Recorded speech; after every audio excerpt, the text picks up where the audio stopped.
Hey, so it's been a while since I have done a video blog, and so I wanted to catch up with you guys about what's been going on in my life in the last couple of months, and yeah, kind of get in touch with you guys.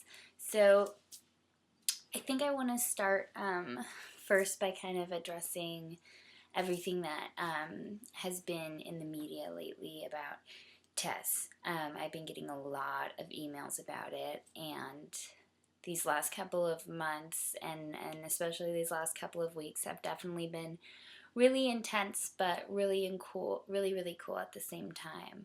Um, so a few months ago, I did Nik Richie's radio show, and Nik Richie is the owner of thedirty.com.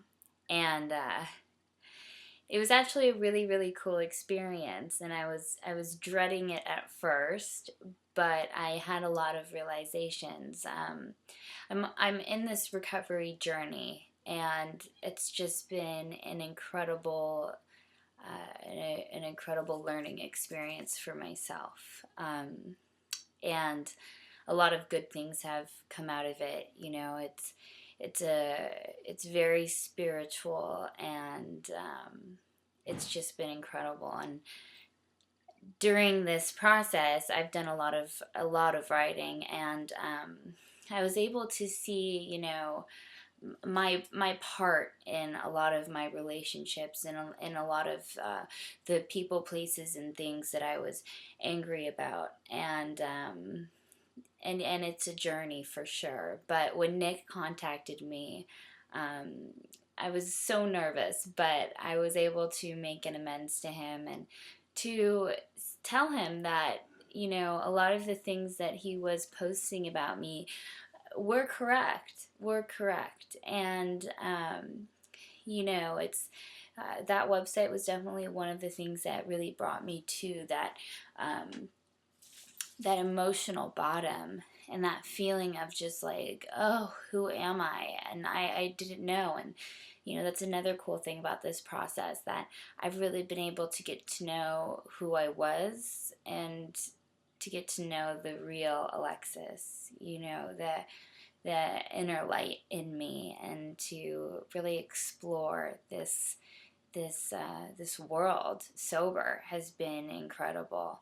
So, I was really nervous going on to the show, and I just knew that I had to kind of walk in with my head held high, and to say, listen, I know who I was. I was a dope fiend, alcoholic, lying, cheating girl, and it was not a pretty picture by any means. I was living this dual existence where everybody thought that my life on the outside was okay, and really it wasn't. I was breaking apart inside, and there's this glamorous aspect of it, and at the same time, there was my demise. I was living at a Best Western on Franklin and Vine for a while, just doing drugs. Like, I was out of my mind. But and to say those things not shamefully, but with humility, and to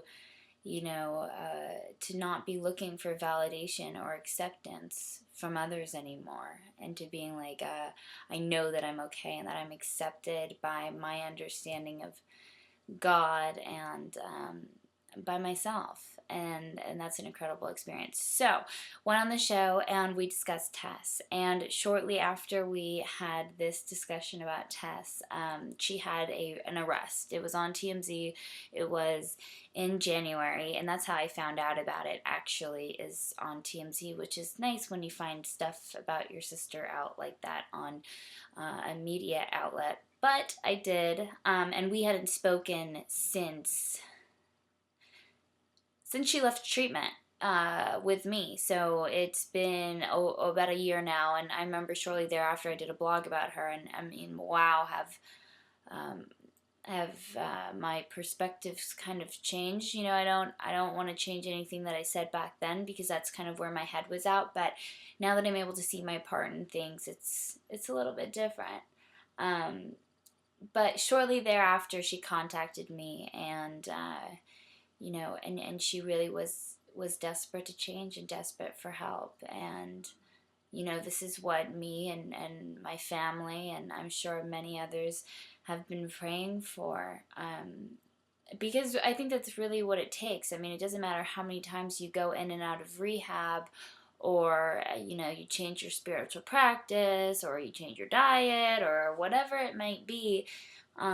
You have to get to this place of just like an emotional, just you're drained and you're done. And I feel like Tess is really, really at that place. And I was grateful that I could walk into that room when I first saw her, from a place of love and tolerance and understanding and acceptance of the situation for just the way that it was, and it was so perfect. And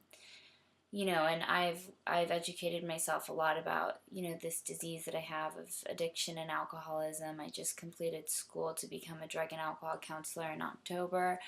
And I'm interning right now, and it's just been an incredible experience. But not only that, but to have had done the healing that I've done over the last couple of months, and by all means, it's not perfect. I mean, we have a long road ahead of us, but it is getting better, and I'm really grateful for that. So, long story short, I'm really, really happy to say that Tess checked herself into treatment. TMZ did another story about that just a few weeks ago. But yeah, she checked into the Pasadena Recovery Center, and she's not doing the whole celebrity rehab thing. But I've gone to visit her several times now, and I could really see the growth and the change, and the light bulb kind of starting to turn on, and it's a really incredible thing to watch, and to see someone really getting to know who they are is a beautiful, beautiful thing. And as a whole, as a society, it's like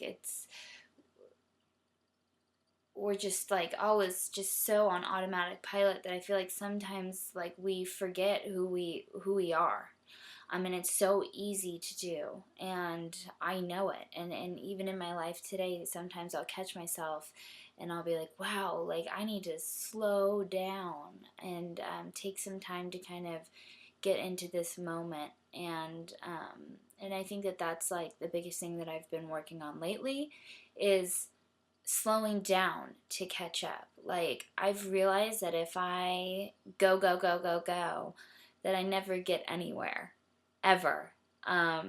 Because I'm just like in my head the whole time, and I'm speeding through things and trying to correct everything and fix everything without realizing that everything is unfolding divinely, like in the right and perfect moment.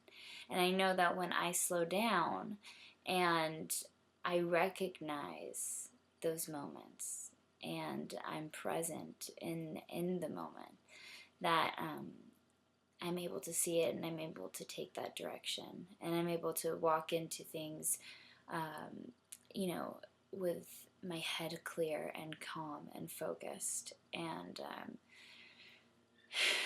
so yeah, it's been a really awesome journey this last couple of months, and I am very, very blessed and grateful that that Tess is in treatment, and that she is working on herself, and being a sober human being. And it's just another example of how possible and amazing this life of sobriety really is.